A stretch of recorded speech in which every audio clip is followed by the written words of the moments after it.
Good morning students. आज का topic है attenuation. What is attenuation? Attenuation of a light signal as it propagates along a fiber is an important consideration in determining the maximum transmission distance between a transmitter and receiver or an online amplifier. तो what is attenuation?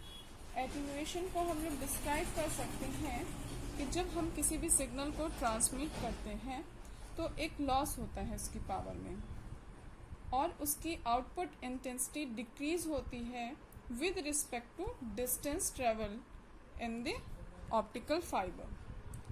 तो ये एक तरह का variation है जो input पे हम लोग ऑप्टिकल पावर दे रहे हैं, वो एक्चुअल में हमें आउटपुट यानी रिसीवर पे वो आउटपुट हमें नहीं मिल पा रही है, तो वो एटीन्यूएशन कहलाता है।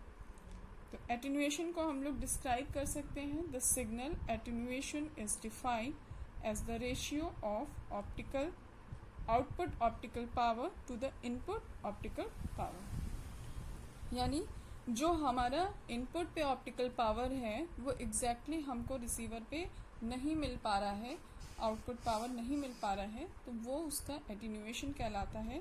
उसे हम लोग डिस्क्राइब करते हैं फॉर्मूले से 10 log base 10 pi अपॉन में पी आउट।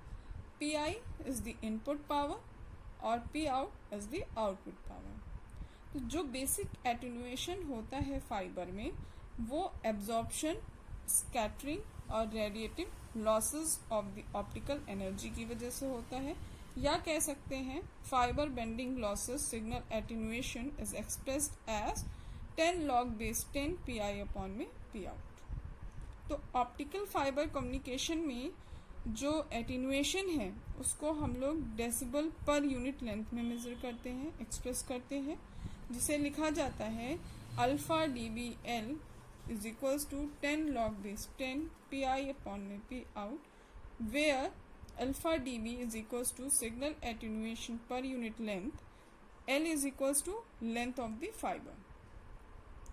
ठीक है, तो ये होता है एटीन्यूएशन। और attenuation loss per unit length जो है उसको अल्फा को हम लोग डिफाइन कर सकते हैं, alpha is equals to -10 divided by length log base 10 P out upon में पी इनपुट।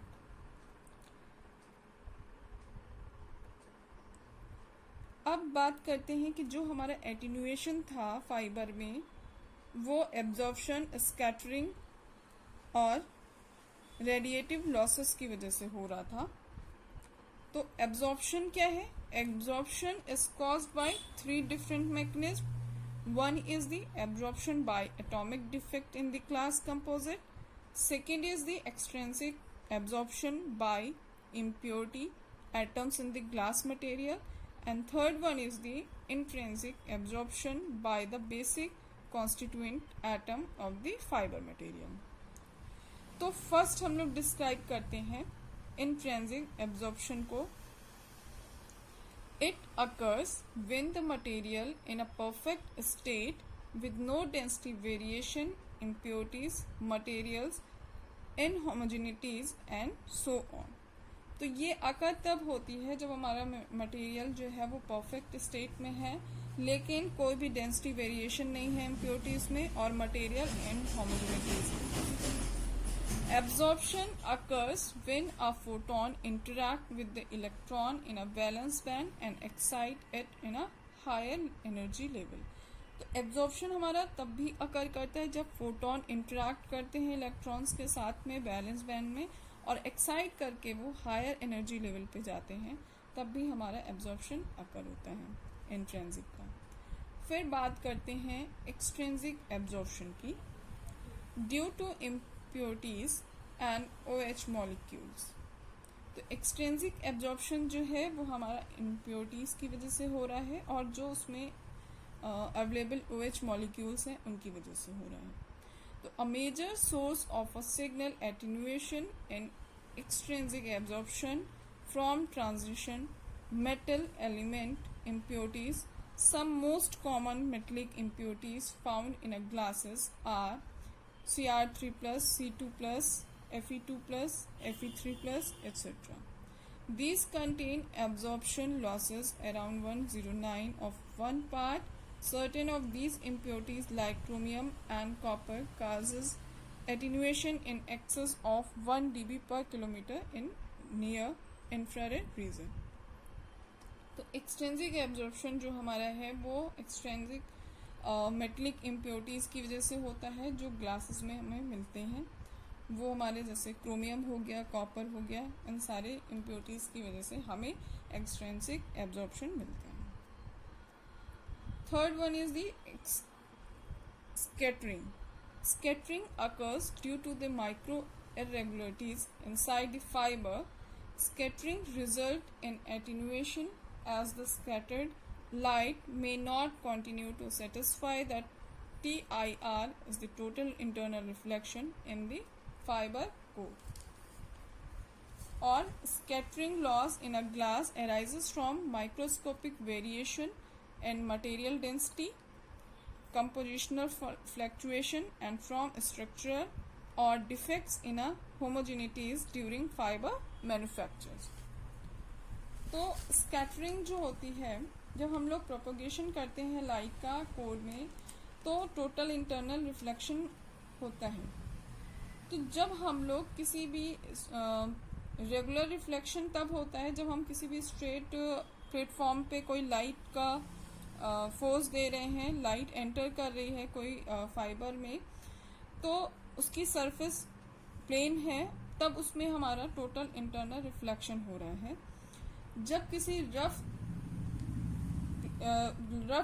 प्लेस पे हम लोग लाइट को एंटर कराते हैं तो वो टोटल इंटरनल रिफ्लेक्शन प्रॉपर ना होके वो डिफ्यूज रिफ्लेक्शन देता है हमको, तो वो कहलाता है स्कैटरिंग। यानी वो उसकी माइक्रो इरेगुलरिटीज जो होती हैं फाइबर्स में, उनकी वजह से जनरेट होता है, रफ सरफेस की वजह से जनरेट होता है, तो वो प्रॉपर टोटल इंटरनल रिफ्लेक्शन को फॉलो नहीं कर पाती है, वो कंटिन्यू नहीं कर पाती है, वो होती है स्कैटरिंग।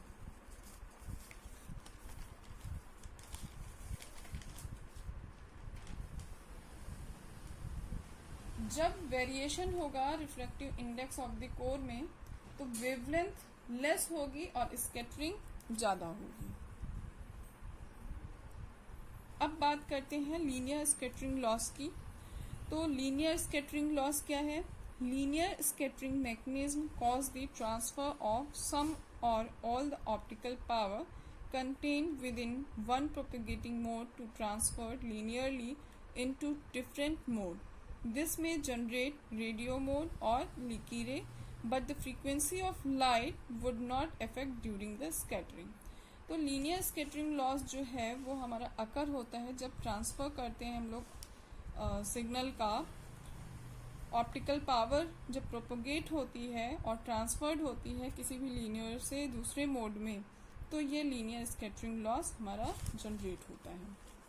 फिर आता है Rayleigh scattering. This results from the random inhomogeneities that are small in size compared with the wavelength. These inhomogeneities exist in the form of reflective index fluctuation, which are frozen into amorphous glass fiber upon the fiber pulling. Such fluctuation always exists and cannot be avoided. तो Rayleigh scattering को हम लोग describe करते हैं इस फॉर्मूले से, gamma R is equals to 8 pi 3 into 3 lambda 4n 8p 2 beta c k t f, where gamma r is the Rayleigh scattering coefficient, lambda is the optical wavelength, n is the reflective index of medium, p is the average photoelastic coefficient, and beta c is the isothermal compressibility. TF जो है वो fictive temperature है, effective temperature. So the transmission loss L is equals to exponentially bracket में minus gamma R L, where L is the length of the fibre. तो इस तरह से हम रिले स्कैटरिंग को डिफाइन करते हैं। स्कैटरिंग में हमें टू टाइप से मिलती है। एक माइक स्कैटरिंग होती है, जिसे Mie scattering is due to non perfect cylindrical structure of the fiber and imperfection like irregularities in the core cladding interface, diameter fluctuation, strain, and bubbles may create linear scattering, which termed as mic scattering. These inhomogeneities can be removed by removing imperfection due to glass manufacturing process, carefully controlled coating of the fiber, increasing the relative refractive index difference. तो जो mic scattering होती है वो cylindrical structure जो अगर fibre का है वो प्रॉपरली नहीं होता है, या उसमें जनरेट कोर या क्लैडिंग के डायमीटर में कोई फ्लैक्चुएशन है उसकी वजह से है, या उसमें कुछ सम फ्लैक्चुएशन जो है उनकी वजह से जो क्रिएट होता है लॉस, वो स्कैटरिंग माइक स्कैटरिंग कहलाता है। और वो इनहोमोजेनिटीज हम लोग रिमूव कर सकते हैं, removing imperfection due to glass manufacturing process, carefully controlled coating of the fiber, or increasing the relative reflective index difference. Non-linear scattering loss. Non-linear scattering loss क्या है?